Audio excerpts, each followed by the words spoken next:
And now, on with the show. I stand on the shoulders of men and women who came before me. I was an African child born in a small African country.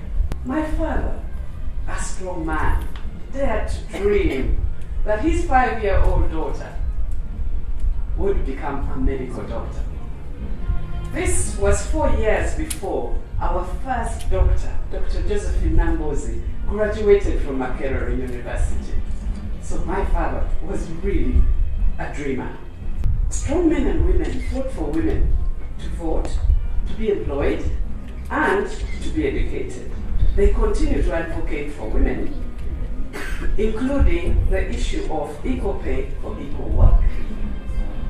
One black woman refused to leave her seat on the bus, and standing on her shoulders, another African child from a small African country now sits in the White House, President Barack Obama. I made it to the medical school. There were 140 people that made it to the medical school, and out of them, 11 were girls, and I was one of them.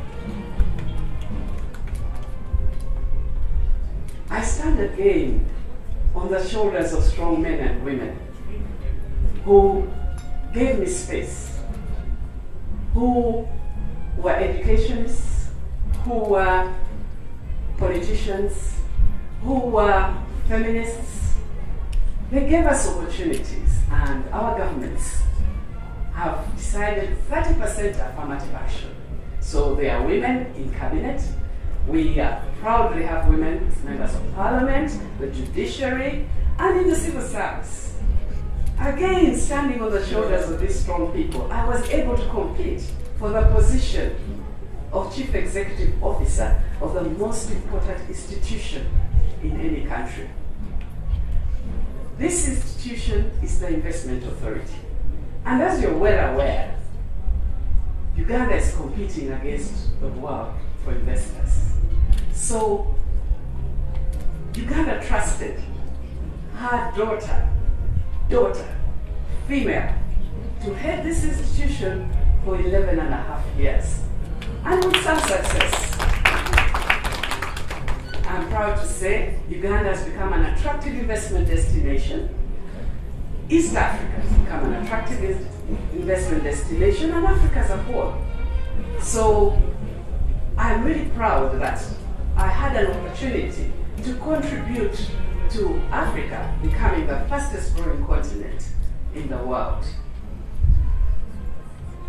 Again, I stood on the shoulders of strong men and women to retire honorably and get into the private sector. I am now in the private sector. I produce beverages, we're drinking some of them. I plant trees, and I am farming. I farm. And what did I find in the private sector? We are all aware that usually the private sector is way ahead of government in seeing opportunities. They can sniff out opportunities for succeeding in their businesses. But surprisingly, come to gender, not in this case. Business is not ahead of government. There are no women board members. There are very few women chief executive officers. Actually, in Uganda, out of 24 commercial banks, there's only one that's headed by a woman. There are no women in top management in the private sector. There are women in trade, that is true. That is the face. The face of our companies is this small woman running her outlet, her shop or her market stall, and selling our products. That is the face of business to the consumer. And as you're well aware, the consumer is king. Now, business has not discovered, I don't know why, that 51% of the population are women. These women contribute 40% to GDP. These women are actually 40% of the employees in general, globally. And that 90% of the consumer decisions are actually made by women. Even when you find a man in a supermarket, he's buying because he was instructed by either his wife or his mother. So truly, 90% of the buying decisions are made by women. But what percentage of women are in the marketing team, in the production team, that can cater for the complications? We women like products that give us value for money. We like attractive products. But who in that production team and that marketing team is catering for the needs of these very, very demanding customers and consumers that are women?